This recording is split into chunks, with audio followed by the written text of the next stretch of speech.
તો તમે આજે આપણે બતાવશું લાસ્ટ અવતાર ઓફ કલિયુગનું જે શું કે આપણે જે હિન્દુ ધર્મનું છે તો તમને બતાવશું કે 4 પેલું છે મસ્ત રીતે સાંભળજો. 1 નંબર છે. એસપી ગ્રુપ દ્વારા આયોજિત કરવામાં આવેલું છે. 1 નંબર છે ભાઈ, એકવાર જરૂર વિઝિટ કરજો.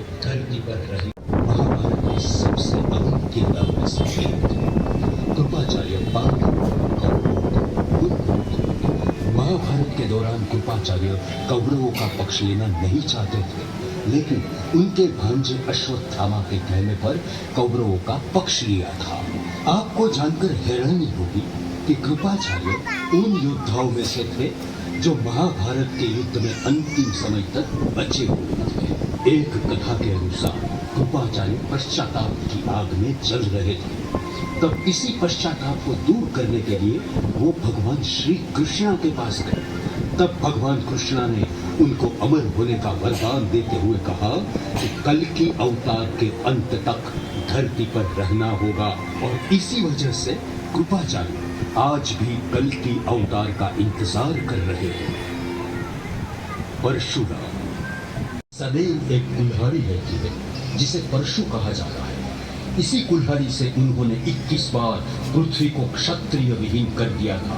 इसीलिए उनको शाप मिला था कि वह कलयुग के अंत तक पृथ्वी पर रहेंगे.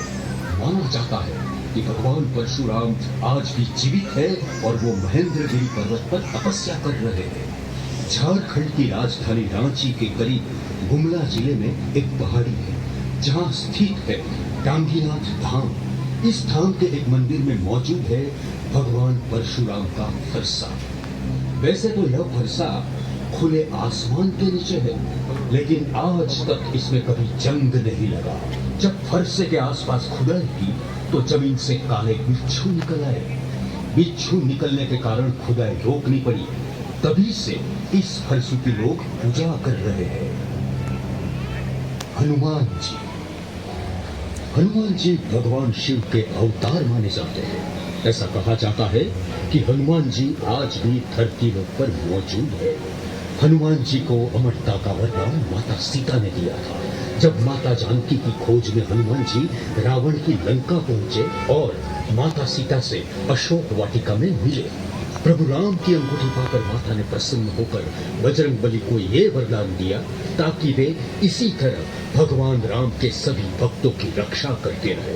माता जानकी ही नहीं, भोलेनाथ, यमराज और सूर्यदेव से भी हनुमान जी को कुछ वरदान प्राप्त हुए हैं. भोलेनाथ ने हनुमान जी को वरदान दिया था कि उन्हें किसी भी तरह के शस्त्र से मारा नहीं जा सकता. यमराज जी ने हनुमान जी को वरदान दिया था कि वे कभी भी यमराज का शिकार नहीं हो पाएंगे.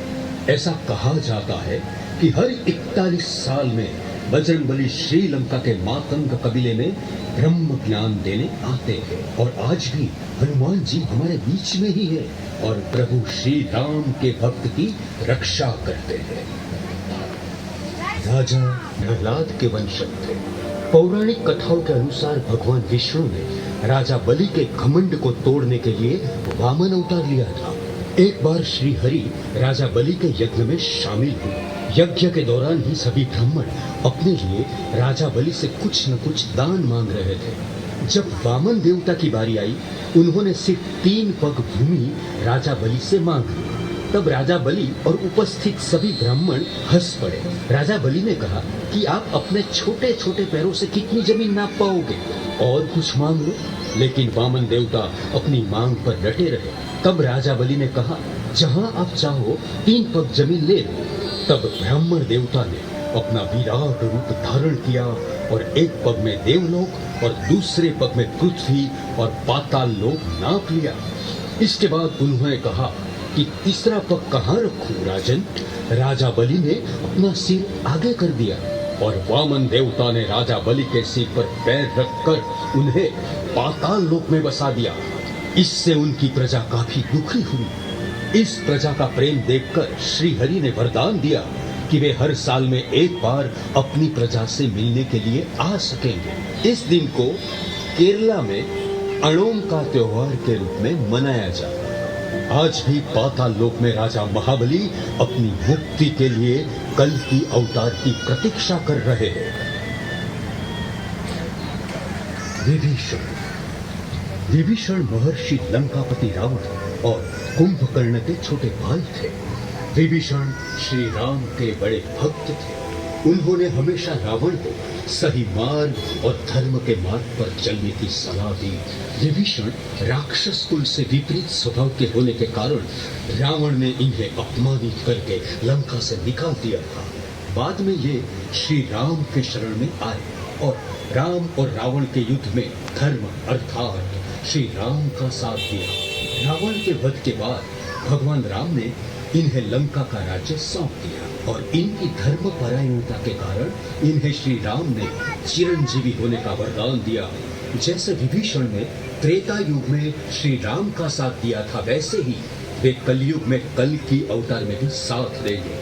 और आज भी कहा जाता है कि भगवान जगन्नाथ की सबसे पहले सुबह में पूजा विभीषण ही करते हैं।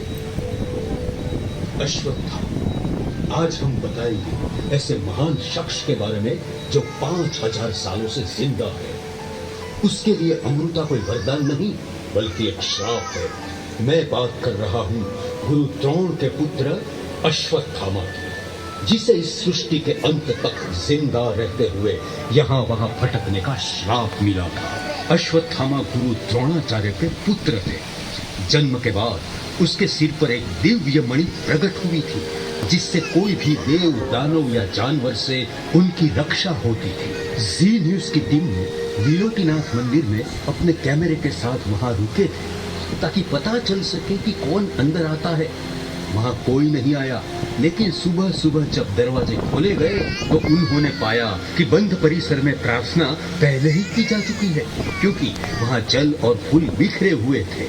मीय लोगों का मानना है कि यह महाभारत का अश्वत्थामा है। 1 दशक से भी अधिक पुराने अखबार के लेख में जो छुट्टियों पर गए एक रेलवे के कर्मचारी के बारे में था। नवसारी गुजरात के जंगलों में भटकने के दौरान उस कर्मचारी ने 12 फीट के एक बहुत लंबे आदमी को देखा था, जिसके माथे पर एक घाव था। उस आदमी ने उसके साथ बातचीत करने का दावा किया और यह जाना कि भीम उससे कहीं अधिक लंबा और मजबूत था। वेद व्यास। आपको जानकर हैरानी होगी कि वेद व्यास आज भी हमारे बीच में मौजूद है और ऐसा माना जाता है कि वेद व्यास भारत और चीन की सीमा के पास स्थित माना गांव, जो बद्रीनाथ से 8 किलोमीटर दूर है, ऐसा माना जाता है कि वेद व्यास आज भी गुफा में रहते हैं और कहा जाता है कि हमारे सभी प्राचीन वेद और ग्रंथ वहां पे लिखे गए हैं। उन्होंने 4 वेद, महाभारत, 18 पुराण और भागवत गीता लिखी। वेद व्यास ने भगवान कल्कि के अवतार के बारे में जन्म से पहले ही ग्रंथों में लिख दिया था। आज तक इस धरती पर 28 वेद व्यास ने जन्म लिया है। उनमें से महर्षि वेद व्यास 24वें हैं।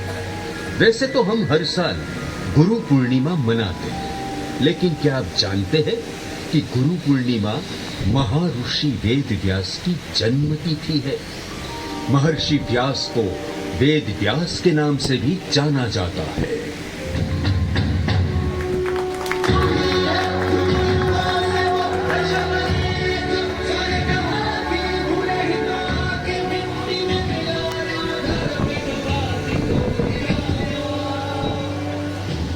द्वापर युग में महीनों तक तप करने से भगवान की प्राप्ति होती है और कलयुग में सिर्फ भगवान का नाम स्मरण करने से ही भगवान की प्राप्ति होती है।